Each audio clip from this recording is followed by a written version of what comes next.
Sound begins its journey as a vibration. Imagine striking a drum. Its surface moves back and forth rapidly. This movement is a vibration. Many things can create these vibrations, such as a guitar string being plucked or our vocal cords moving as we speak. These initial disturbances are the very origin of what we perceive as sound. The source of sound is always something that is vibrating.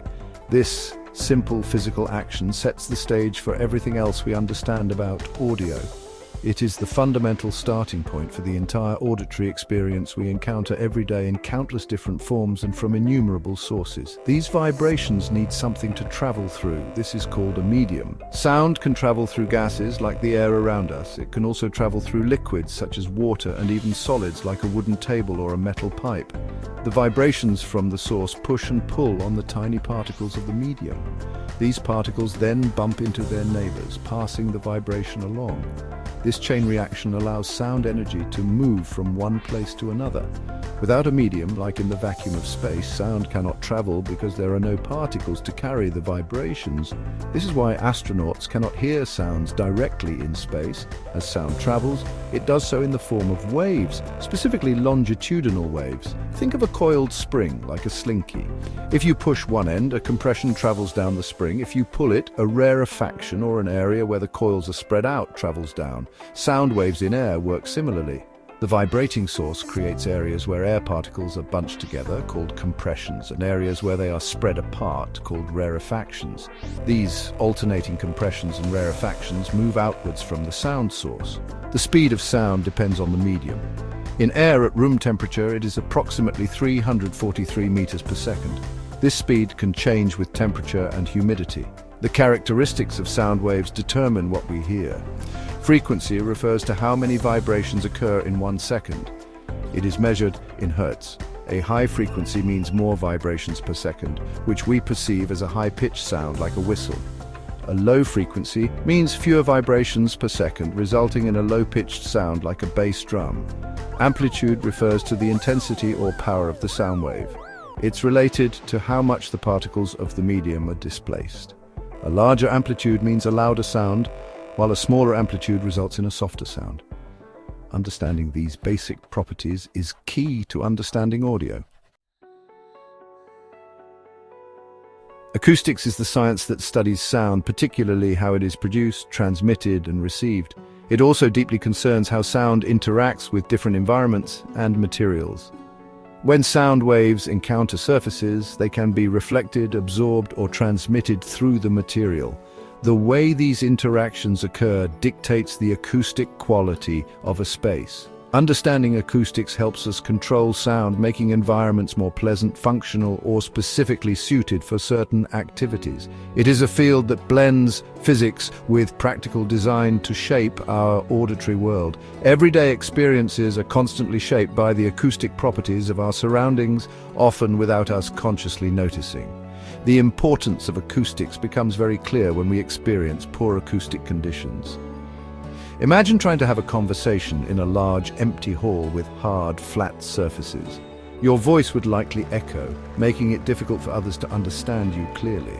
This is because the sound waves reflect strongly off the walls, floor, and ceiling, creating multiple delayed versions of the original sound.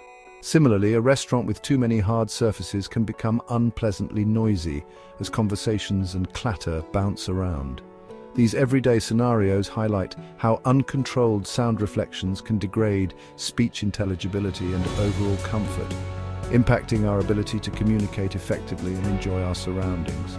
Conversely, good acoustics significantly enhance our daily lives. In a well-designed classroom, students can hear the teacher clearly, which is crucial for learning. This involves minimizing distracting echoes and ensuring that the teacher's voice reaches every student without needing to be excessively loud. In an office, thoughtful acoustic design can reduce noise distractions, leading to better concentration and productivity. Even in our homes, the way sound behaves affects our relaxation and enjoyment of music or movies. The careful management of sound reflections and the reduction of unwanted noise are key to creating these favorable auditory environments. Good acoustics simply make spaces work better for their intended purpose. Beyond clarity and functionality, acoustics can also influence our emotional well-being. constant exposure to loud, uncontrolled noise can be stressful and fatiguing. Think of the relentless din of heavy traffic or a poorly insulated apartment where you hear every sound from your neighbors. In contrast, environments with pleasant acoustic characteristics, such as a quiet library or a concert hall with rich enveloping sound, can be calming and uplifting. The strategic use of sound-absorbing materials and design features can create oases of tranquility or vibrant spaces with controlled energy, contributing positively to our mental and emotional states. The subtle art of acoustic design often goes unnoticed until it is absent. Music recording studios are prime examples of environments where precise acoustic control is absolutely critical. For musicians and audio engineers to make accurate judgments about recordings and mixes, the listening environment must be neutral. This means the room itself should not color the sound by adding unwanted reflections or resonances. Studios often employ extensive acoustic treatment, including sound absorption panels to tame reflections and bass traps to control low-frequency build-up. Soundproofing is also essential to prevent external noises from intruding and to keep the loud sounds generated inside from disturbing others. The goal is to hear the music as it truly is without the room's interference. Theaters and concert halls are designed with acoustics as a foremost consideration to ensure an optimal experience for every audience member. The shape of the hall, the materials used for surfaces, and the placement of reflective and diffusive elements are all meticulously planned. The aim is to achieve a good balance of sound clarity for speech and a pleasing reverberation for music, allowing the sound to bloom and envelop the listener. Reverberation time, the duration it takes for sound to decay in a space, is a key parameter. Different types of performances require different reverberation times. For example, speech benefits from shorter reverberation, while orchestral music often sounds better in spaces with longer reverberation. Even in our homes, acoustics play a vital role in the quality of our entertainment systems. When you watch a movie with a surround sound system or listen to your favorite music, the characteristics of your room significantly impact what you hear. Hard, bare walls and floors can cause sound to bounce around excessively, leading to a muddled and unclear sound. Placing speakers incorrectly relative to listening positions and reflective surfaces can also create an unbalanced soundstage. Simple additions like rugs, curtains, or strategically placed furniture can help absorb some of these reflections. For more dedicated enthusiasts, acoustic panels and diffusers can further refine the listening experience, making it more immersive and accurate. Beyond these prominent examples, numerous other environments benefit immensely from careful acoustic design. Classrooms require clear speech intelligibility for effective learning. Auditoriums and lecture halls need to project sound evenly to large audiences. Open-plan offices often struggle with noise distractions, and acoustic solutions like partitions, ceiling baffles, and sound masking systems can improve focus and productivity. Even places of worship are designed with specific acoustic goals in mind, often aiming for a sense of space and grandeur, while maintaining clarity for spoken word and music. The principles of acoustics are broadly applicable wherever sound quality and control are important for human activity. The primary goal of acoustic design is to manage how sound behaves within a given space to achieve a desired auditory outcome. This typically involves controlling unwanted reflections, reducing the intrusion of noise from external sources, and ensuring that the desired sounds are clear and evenly distributed. Whether it's for a critical listening environment like a studio or simply a more comfortable living room, the fundamental principles remain consistent. The challenge lies in applying these principles effectively using appropriate materials and techniques. Understanding these basics allows for intentional improvements to almost any sound environment, enhancing its functionality and pleasantness.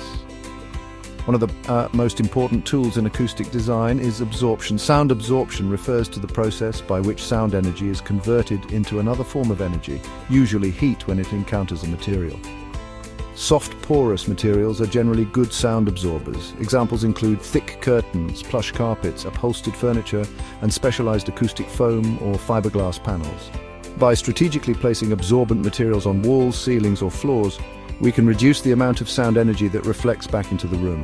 This helps to minimize echoes, reduce overall reverberation time, and improve sound clarity, making speech easier to understand and music more distinct. Another key principle is diffusion. While absorption removes sound energy, diffusion scatters it in many different directions. Instead of a strong, coherent reflection bouncing off a flat, hard surface, a diffuser breaks up the sound wave and disperses it more evenly throughout the space. This helps to prevent harsh echoes and standing waves without making the room sound too dead or overly absorbent. Diffusers often have irregular, complex surfaces and are typically made from hard materials like wood or plastic. They are particularly useful in listening rooms and performance spaces to create a more spacious and natural-sounding acoustic environment. Finally, sound isolation, often referred to as soundproofing, deals with preventing sound from traveling between spaces. This is different from acoustic treatment within a room, which manages sound already present. Isolation involves using heavy, dense materials for walls, floors, and ceilings, sealing air gaps and sometimes creating room-within-a-room constructions to block sound transmission. This is crucial for recording studios to keep out street noise or for home theaters to avoid disturbing neighbors. By understanding and applying these principles of absorption, diffusion, and isolation, we can significantly improve the quality of sound in any environment, leading to more enjoyable, productive, and comprehensible auditory experiences for everyone.